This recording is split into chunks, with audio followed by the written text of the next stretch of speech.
Hey, what is up, everybody? Platform Disciple here with another Weird Card Wednesday that we're recording so late into Wednesday that you probably won't watch it until Thursday at the earliest, but what else is new? And as per usual, we're looking at a very weird card. Today we are going to look at Lich's Mirror, which is a 5-cost artifact, originally printed in Shards of Alara as a mythic rare, and it has yet to see a reprint. The card reads, if you would lose the game, instead shuffle your hand, your graveyard, and all permanents you own at your library, then draw 7 cards and your life total becomes 20. And to best understand this card, let's begin by talking why the card is not very good. So obviously it's a little bit pricey, 5-cost card, and there are cards that do the trick for preventing you from losing the game in a more meaningful way, like Angel's Grace.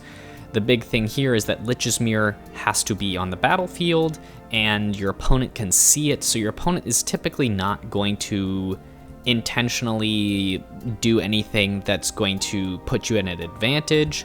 So Lich's Mirror is really best used if you're, I don't know, it's just not used very well at all when you compare it to Angel's Grace.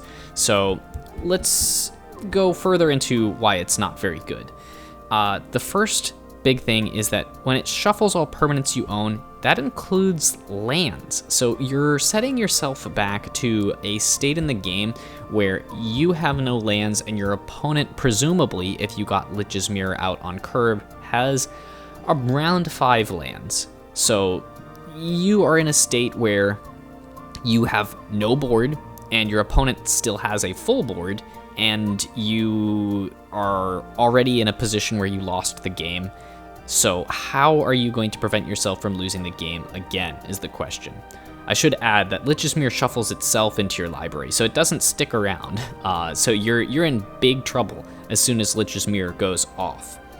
The next thing is that it can't prevent you from losing twice, both in the scenario that I just described, where your opponent just immediately kills you again, but also if there's something that has caused you to lose the game that hasn't changed after Lich's Mirror's effects happened. So for example, if you have 10 poison counters on you and lose the game from that, Lich's Mirror will cause you to instead, set your life total to 7, set your life total to 20, but your poison count is still at 10, so you just lose the game anyways. So, that's kind of problematic. The card also doesn't prevent opponents from winning, because winning and losing in Magic are two different things. If your opponent has Laboratory Maniac and they go off with that card and win the game, Lich's Mirror doesn't do anything. The other thing is that the life total becomes 20. The way life total becomes effects work in Magic is if you are below that life total, which in the case of Lich's Mirror, most of the time you're going to be below 20 and going back up to 20, that counts as life gain, which means if your opponent has something like Leyline of Punishment, you might not gain the life that you need, so you could be at 0 life. Leyline of Punishment prevents you from gaining the life, and you stay at 0, so Lich's Mirror's effect doesn't matter. So frequently it's just not letting you survive. It doesn't really do what it's advertised to do. I will also bring up that the effect is a replacement effect, which means it doesn't use the stack. It can't be interacted with in the way that you might hope that you could interact with it. One of the main reasons I'm bringing this up is because the second most played commander associated with this card on EDHREC is Phage the Untouchable at a 9.49%, which is pretty substantial. And I think the reason people are playing it is they think something is going to happen when you play Phage and you have Lich's Mirror in play, but unfortunately, I can't imagine that the people who are doing this really understand what's going to happen. Because what happens is you play Phage, you lose the game, but that effect is replaced by Lich's Mirror's effect, and Lich's Mirror is going to shuffle Phage into your deck along with all of your lands. So if you're one of the roughly 10% of people who have a Phage deck that are running this card, please take it out of your deck. It's not doing anything for you. You can't beat the card. You can't trick it into somehow getting Phage out. At best, you can use it to shuffle Phage into your library, which is not great when you take into account that it sets you to 20 life, even in Commander, so you half your life total and shuffle all of your lands away. So please, don't do that. The other thing I will bring up is because it doesn't use the stack, prior to knowing that, you might have thought you could do something clever like use Teferi's Protection as a response to the shuffle effect and get all of your cards outside of the game where they won't shuffle back into your deck, and thereby you have beaten the drawback of this card. But because it doesn't use the stack, if you Teferi's Protection, Lich's Mirror is going to leave play and its effect is not going to go off, or you use it after its effect. There's no way to interrupt it and get it like fixed in there where you're going to save your stuff. That being said, if you have Vedalken Orrery out, you can kind of do some shenanigans where you cast Lich's Mirror at instant speed and then cast something like Teferi's Protection while Lich's Mirror is still in the stack. So Teferi's Protection is going to get all of your stuff out, then Lich's Mirror will resolve, being the only permanent you have in play, and it could save you from winning the game. But in the case of a card like Teferi's Protection, 95% of the time, Teferi's Protection will save you on its own without Lich's Mirror or Vedalken Orrery, or like you're just going through a lot of extra work for something fairly marginal at best, and that replacement effect makes it that much more difficult. So let's talk about kind of like the saving graces of the card. The big one is if that you lose the game at the same time as everybody else, then, well, the drawback doesn't matter, which leads me into the best application for the card, undoubtedly, is in Heartless Hidetsugu Commander, where you're frequently going to be using cards like Furnace of Wrath's double damage. Use Heartless Hidetsugu to one-shot all players at the table, including yourself, and Lich's Mirror, in this case, is going to save you, but not everybody else, and by virtue of you being the only player who's not dead, you will win the game. So that's probably the best use for the card. So another noteworthy little bit that can potentially be to your advantage with the card is it only shuffles cards you own, but does not shuffle cards that you control but don't own. So if you've played a card like Mass Manipulation, you're able to keep those cards that you've stolen. But once again, you're doing a lot of work for something kind of like very fringe. But that leads me into the next kind of big thing for the card, which I think is perhaps the most interesting, which is that Lich's Mirror typically is going to shuffle itself because you typically are the owner of the card. But if you are not the owner of the card, it doesn't shuffle itself because it only shuffles cards you own, not cards you control but don't own.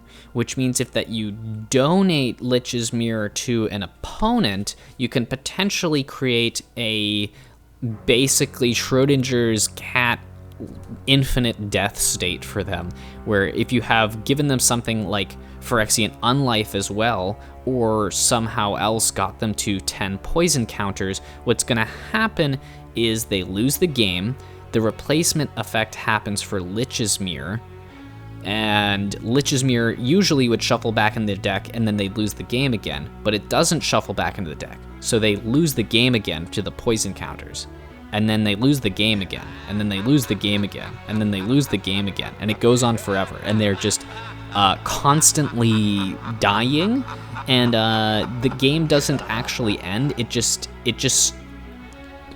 the game gets into a perpetually repeating state that cannot end, and the game ends in a draw, where your opponent has become some kind of embodiment of death. I don't know. So anyways, there is actually a more meaningful application for donating Lich's Mirror to another player, which you're going to see as kind of a wild political move in a Zedru commander deck. Obviously, if you're a sick and twisted individual, you can still create this death loop if it ever comes up, but you could make your plan A be to give Lich's Mirror to a player who is about to die. Then when they do die, they keep the Lich's Mirror, reset their game state for themselves, basically, and they are not in a position to defend themselves or really do anything that would let them win the game, because they would be very, very easy to kill again. But also, other players at the table can't kill them still because they still have the Lich's Mirror. So they've become kind of this immortal but still very weak player. And they are only able to be immortal by virtue of your generosity, so to speak. So you've kind of made them your slave because you, as the Zedru player, have the ability to move the Lich's Mirror around and potentially make them vulnerable again. So they have to basically heed your will or risk you taking away their temporary immunity. This means that you now have a Zedru slave, where the player, if they want to survive as long as they can, they have to obey your every whim, or you will take away the mirror and they will most likely die. But this is more of a fun synergy for Zedru than an actually very useful one, but in all honesty, the kind of person who's playing a Zedru deck in the first place probably is looking for this sort of weird game experience to begin with, rather than something that's going to be competitive. So that wraps it up for, I guess, the most interesting parts of the card. We're going to very briefly cover some of the kind of like niche rules scenarios very quickly. I don't want to like make it too, I guess, well, too taxing for you, but let's begin by saying that you can have a scenario where you and one of your creatures both die at the same time as a state-based effect. So let's say somebody plays Earthquake and it kills you and one of your creatures at the same time. Because it's a state-based effect, these things happen simultaneously and don't use the stack. So you are both doing Lich's Mirror's effect and sending your creature to the graveyard at the same time. So the question is, where does the creature go? Does it get shuffled into your deck or not? You can either choose to basically to sum it up in a way that doesn't have to go into explaining state-based effects. You can either put the creature in your graveyard or you can shuffle it in your deck. You can't do both. Another thing you should know is, and you may have already guessed that the Lich's Mirror doesn't prevent other things from happening. So if it happens when something else is on the stack, those things still stay on the stack. And if it happens and causes other abilities to trigger because something else happens, those abilities will still go on the stack. So yeah, that's something you should just kind of be aware of. The last thing I will say is that if for whatever reason you're interested in Two-Headed Giant as a format, Lich's Mirror will shuffle your cards but not your teammates' cards. But when it resets the life total, it sets your team's cumulative life total to 20, which I think makes the card maybe at least okay in Two-Headed Giant, but it's really hard to say because Two-Headed Giant is a super casual format that I don't think people really like. I mean, maybe there's a community for it, but as far as I know, there isn't like competitive Two-Headed Giant. But I mean, what do I know? It probably exists out there somewhere. So let's jump into our giveaway, and it's actually one that you've already seen before, which I mentioned that was not claimed in my previous giveaway for it. There was a winner, but after attempting to contact them a couple times, and I've waited several weeks now, I think it's safe to say that they probably aren't around anymore, so I am going to give this card away to somebody else. It is a foil peel altar of a swamp with Deathmark on it. So the foil peels, it's basically you are removing the thin, somewhat plasticky layer from a foil card, trimming it down to the appropriate shape and size, and adhering it to another foil card to create a alternate art effect. And this one is super cool looking, so if you do want a chance to win that, the link to that will be in the description as usual. And I hope you all enjoyed this one. Until next time, everybody, peace out.